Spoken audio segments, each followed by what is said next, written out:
Everybody doing all right today? Beautiful day out there.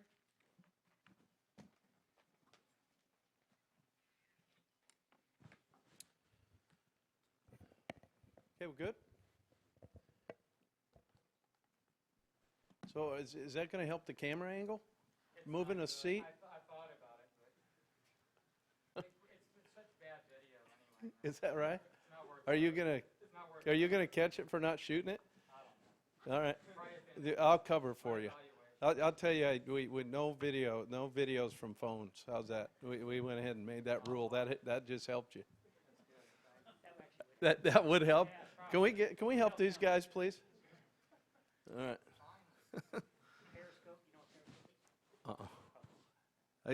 Is that media lingo for something? I'm on it right now. Okay, that's good to know. Thanks. Make sure I don't pick my nose, right? All right. Guys, obviously really excited about that win. Against a much improved team on the road. SEC wins are hard to come by on the road, and to get one in our side of the conference is really big. And probably a couple of things that really stood out was how our guys traveled. From a business trip standpoint, I thought they handled it really well. I thought they handled the environment well. I thought they enjoyed the environment. Give them credit for what they were able to kind of put into that stadium, and those fans were loud. It was fun. It's why you do this. It's why you play in the SEC, and there were some really good things happening in that ball game. More so, I think the way we handled some of the situations I thought was really good, and how happy our team was. Just constantly into the game on the sideline, both sides of the ball. I thought there were some really good things there. There's a lot of individual plays that stood out, but one of the things that really kind of maybe unnoticed a little bit when Jeremy Powell went down, we got into a bunch more dime. Some of the formational things actually forced Marcus May to come in and play Mike linebacker based on formations. And what he did in that game at that position is something that should be written about. I was really proud of that. And he made a couple really good open field tackles on some plays that broke. I think that was really good to see. There were, again, a lot of guys. Jared Davis, this guy,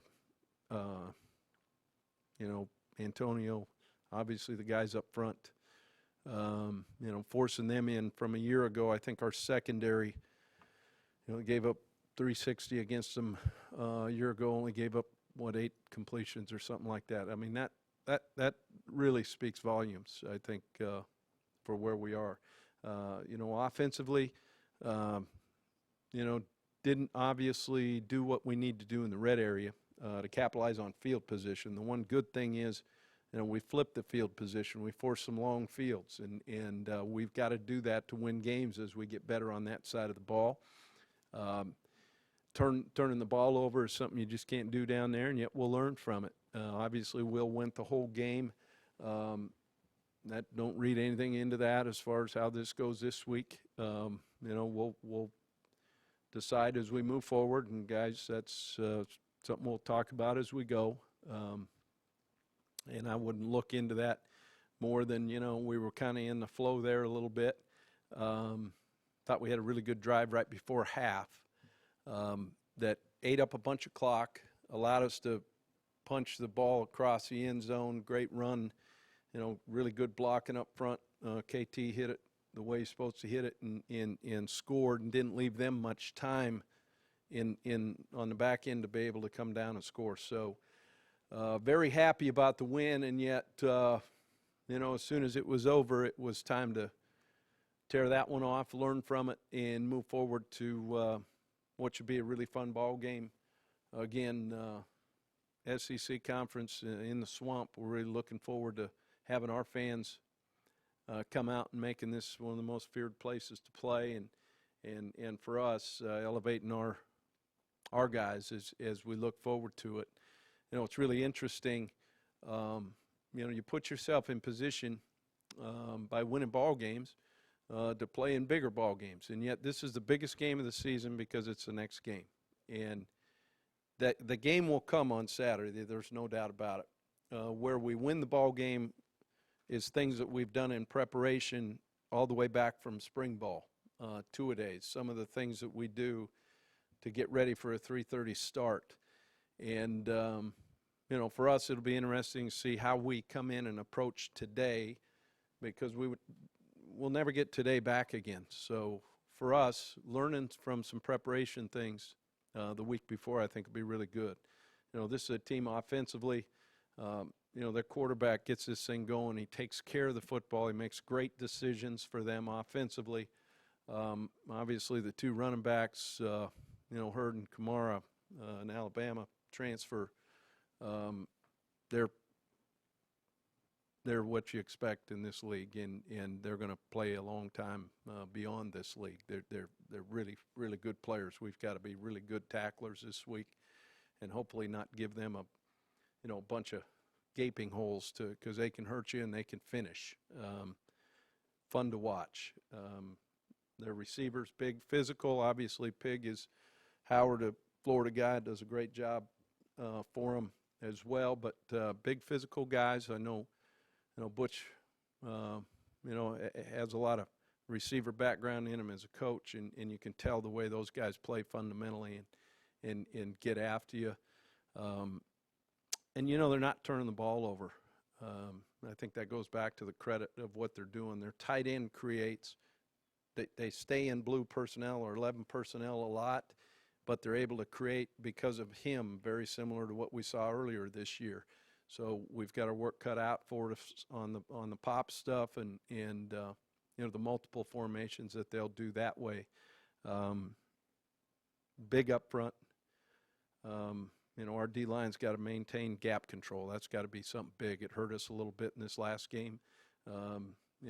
Taking the easy way out instead of fitting where we need to fit, and we need to continue to get better at that, to stop these guys in the run game, obviously.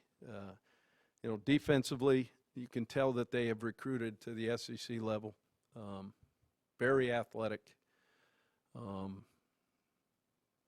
They're young up front, and yet they're playing a lot of guys, and those guys are making plays. And I attribute that to Steve Stripling, their D-line coach, who I was with at Louisville and Michigan State.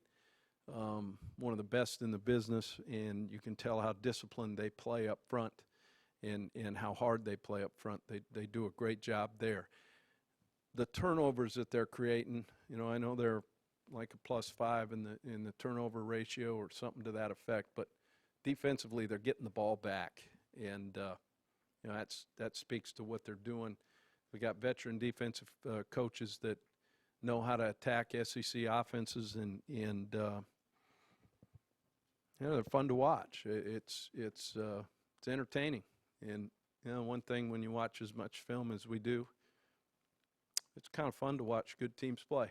And I got a lot of respect for what they're doing, and obviously the hype going into the season. This is a team that I know feels like they let one slip away against Oklahoma. You guys probably saw the game or whatever, and kind of know that one stung, and yet they had that one, I think, in their grasps. And they're a very good football team.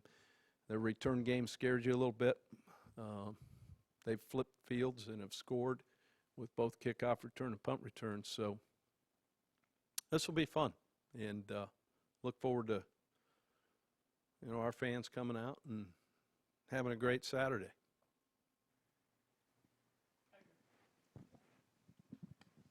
On camera or off? You're off. Okay, good.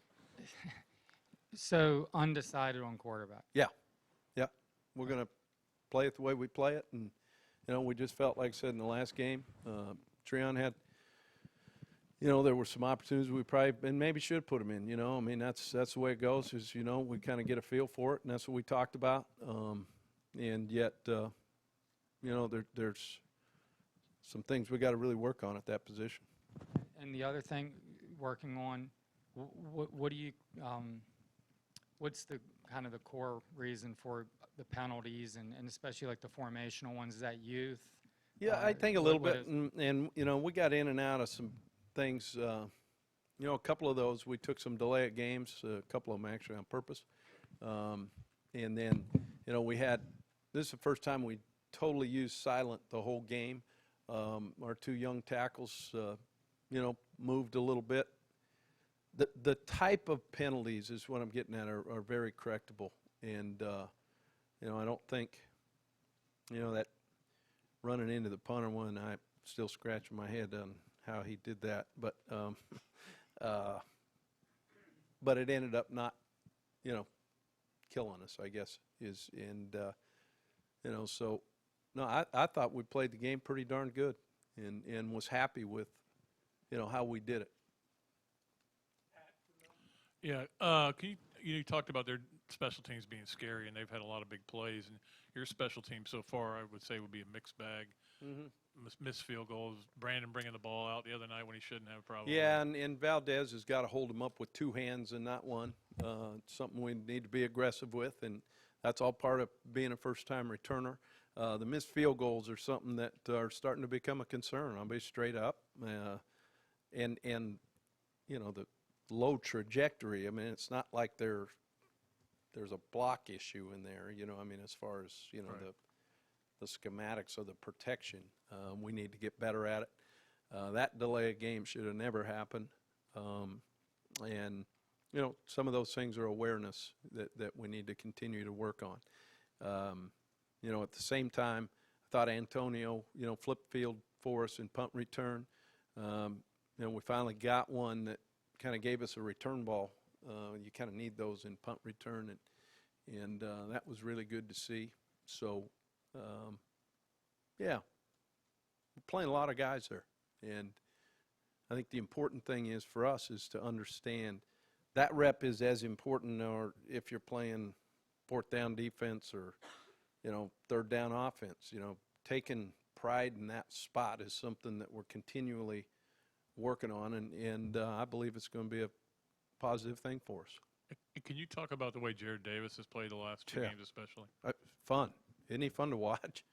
I mean, that play on the speed sweep down, what they have 6 plays or something like down inside the 5-yard line, or was it 7? I mean, he came shot out of a cannon on that son of a gun, and you know, as I'll tell these guys, I mean, they're fun to watch. You know, I mean, just the way they play, and now playing together,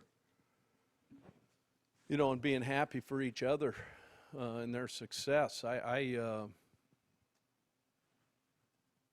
It's fun to watch. After looking at the tape, how did Will play overall? Just okay.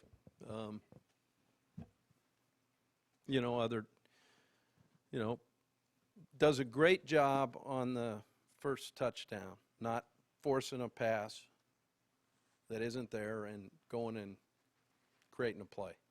You know, way to go, attaboy. And then throws one against zone where he just give it to a lucky fan. It's arena ball. They could have kept the ball, right?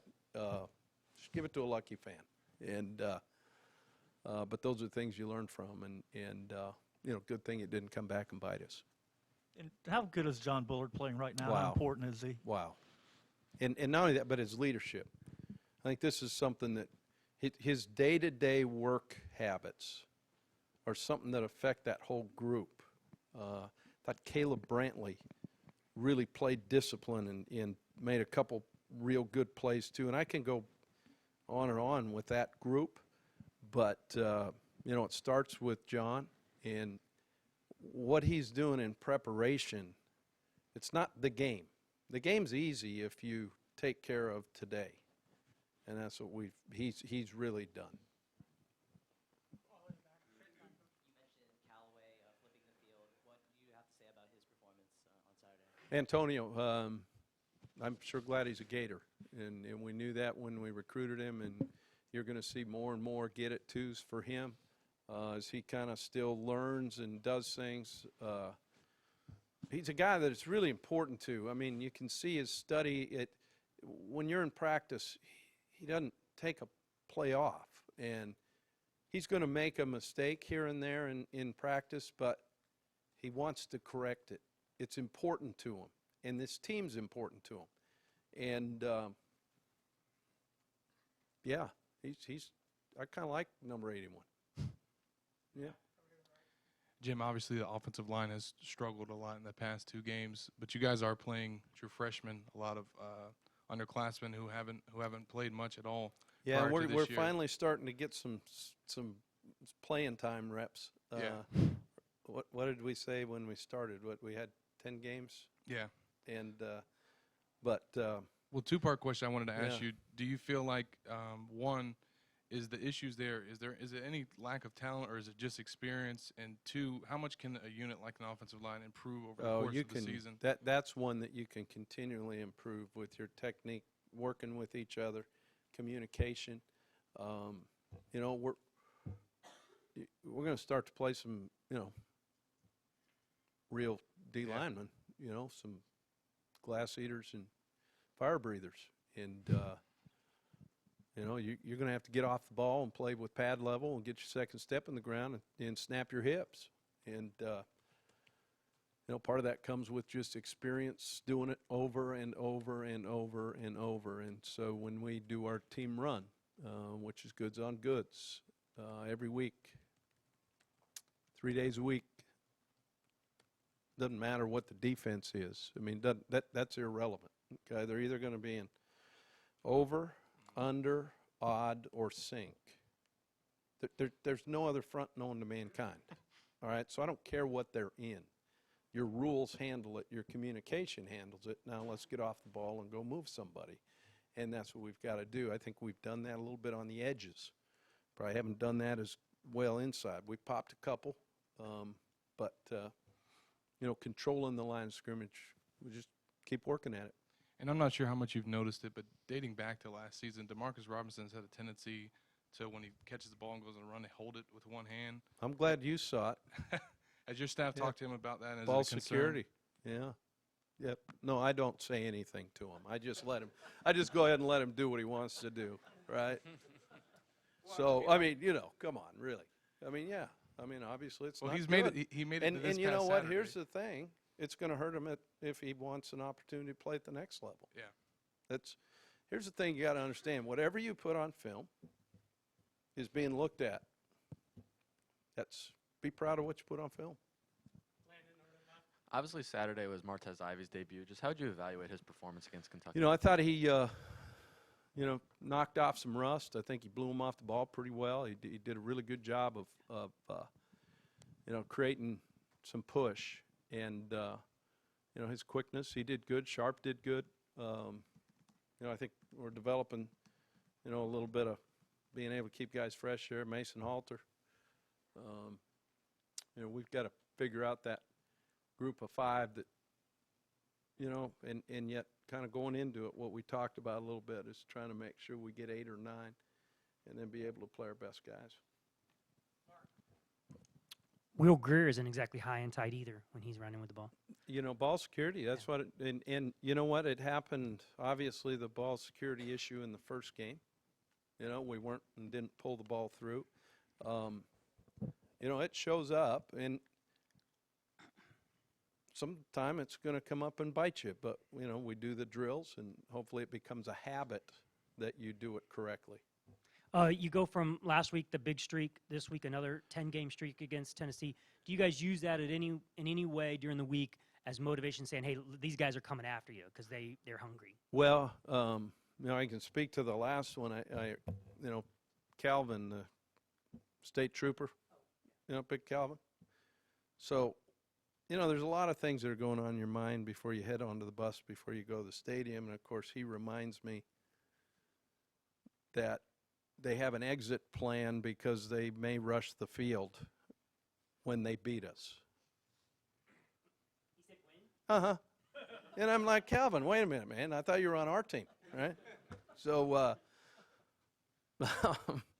you know, it's fun. To me, it's what makes college football so much fun.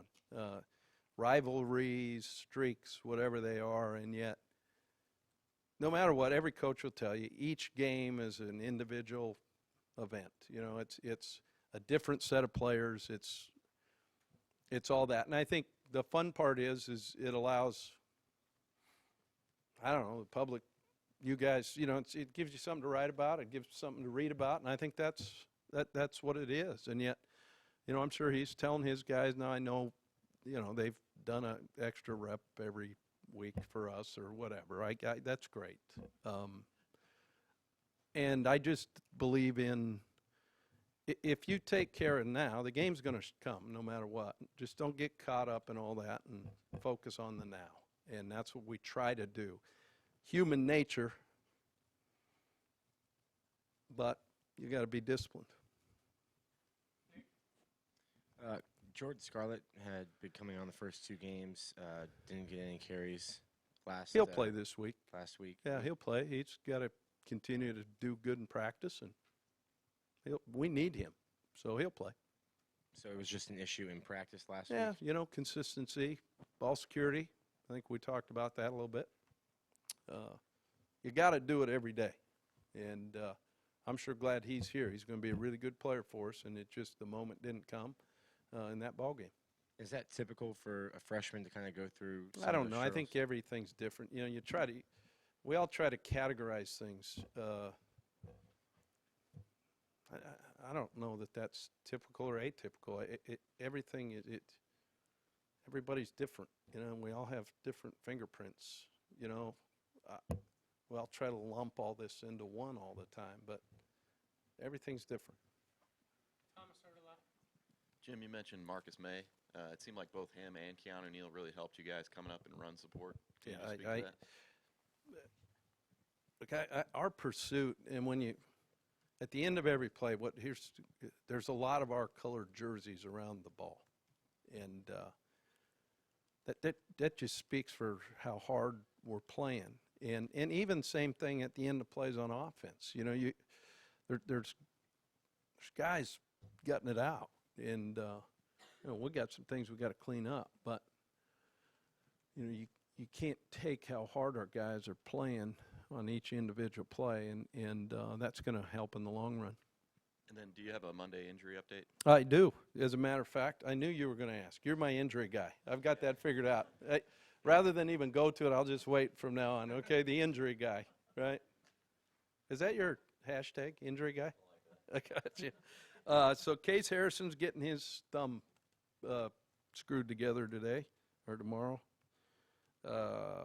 Jeremy Powell has a high foot. Couldn't be a low foot. Has to be a high foot, but he's probably out. Okay. Chris Thompson, who had a back kind of issue, and I think it's something he's had. What was it? Lower back. Good. As an injury guy, you know. You probably, do you watch Marcus Welby, MD, reruns? Okay, good. That might help you. All right. House? I don't know. Something. Okay, good. So you can go ahead and dissect that one, but he should be back. Still waiting on Ciante. I don't know yet for this week. Kind of see more so the size of the cast. All right. But other than that, Sherrod will be back. And he played, you know, on PAT field goal for us anyway. He could have played an emergency. Just didn't feel like he was full go. So. Yeah, he should be back at practice. So. No, I don't think so. I think that's one that we're going to have to look at for a while. Is there a concern with the you guys average 3.2 yards a carry? What sort of is there a concern with the running game right now? Well, I mean, we all want to make everything out of it, and I know it makes news. I'm concerned about wins and how we're going to get them. Obviously, you would love to have a 10-yard average when you run the ball. I think where I'm more concerned is our explosive runs. They haven't been there, and we've got to somehow create that with a little bit of movement and snap up front, and then we've got to hit that crease when we have it. Do you think vision is a problem there? No, I don't think so. I think, again, guys continually working together, same steps, communication, matching the ball handling with the steps of the O-lineman, which is something that was totally new to these guys. And I don't think we've done a great job of that. You see it bits and pieces, but the importance of everything matching is something we've got to do. There's got to be a little bit of patience to the hole, speed through the hole, but at the same time, it isn't for lack of effort. You also mentioned after the game that you thought Will left a lot of plays on the field. Rewatching the tape, can you explain a little bit more of that? How many dropbacks did he just take off and run instead of going through? Well, progression over again, he made some big plays with his feet, using his feet as a check down. Sometimes what happens to you is you like, hey, this is cool, man. I'll just drop back and look for a hole and run. Leave some plays on the field. Coach, how did Treon handle not playing the other night? He's a true team guy and obviously disappointed, and yet, you know what? He'll prepare. He'll be ready, and we'll see what happens this week. And how has he been in the red zone in practice and games? Well, I think you can answer that in the games. Probably weren't great in that first one or second one, was it? So, we try to be good in practice. Sometimes we are, sometimes we aren't. But it's not always the quarterback. Look, again, the position, I get it. Everybody has to write about it. Okay, it has as much to do with the other 10 around you, and then your decisions in distributing the ball from there. It's, the point guard seeing the court and getting it to the shooter off, some kind of pick or something. And whether it's a back door or whether it's coming off a double screen or whether it's leading the break and spitting it out for a layup. That's what we have to get better at. And the guys around him have to, set the good screen. The guy has to rub off tight on the pick, and the guy's got to be able to be in the right spot on the court spacing part of it. So when you hit that seam, Antonio, for example, it was perfect spacing. And it's a tough route to cover when you get it spaced properly. Straight in the back, Coach. Coach, just to build on the question you recently about Mary's running ability, coming into the season, he was considered more of a pro-style quarterback or a pure intention for an arm talent. Should he be considered more of a dual threat, or is he running more or less than one? Yeah, let's make him a dual threat. That's good. I like that. What exactly is that? The guy plays a position. You've got to be able to make plays with your feet. I think you're seeing in college football today that seems to be the trend. Guys, maybe 1-2 run, or making things happen and breaking down defenses. I know defensive coordinators. Now, do we put a spy on the guy, and take somebody out of a zone or that kind of thing? So our ability to extend plays with our feet, I think, help you offensively as it goes, and Will's proven he can do that and made some big plays with his feet. Nick and then Edgar. I think you guys only ran 59 plays last week. Some of that, obviously, you're trying to drain the clock. Is there a golden number or a number of plays you'd like to run? Is 59 enough? Is that enough opportunities for the offense? Well, I think the big thing is whether we run 159 or 59, it means figuring out a way to win the game. That's what it is. They only had, 60-something? And really 2 of those were no snaps. So I guess, I don't know. Did they have enough? Did we have enough? I guess they had not enough, but we had enough. I guess is the way to look at it. So 28 guys were making their first SEC road trip, I think. Yeah. Where's this kind of fit in with your teams in terms of the youth of this team, and where have you seen growth, and where are you seeing like the immaturity you kind of like to correct? I'll be, straight. I'm not sure I've been on this young a team or had this many amount of young contributors, that are playing valuable snaps before. But I think what it does is speak to the older guys, kind of telling them, look, this is how we're going to do it. This is how we're going to go around about our business. And these guys learning from that. And that goes back a little bit to, I was really happy the way we approached the whole travel from, on Friday, from how we did it and how we got on the plane and how we acted in the hotel and all those kinds of things. I thought it was really good. Any final questions for Coach? Thanks, guys. Appreciate it. The injury guy. I like it. He should change his Twitter handle. That's right. Hashtag who's hurt, right? You like dropping this old school 70s references. I don't think many people in here are getting those. Which one did I have today? Marcus Ball. Oh, yeah. Which, by the way, everybody, understand what the day is. Today is Earth, Wind, and Fire Day.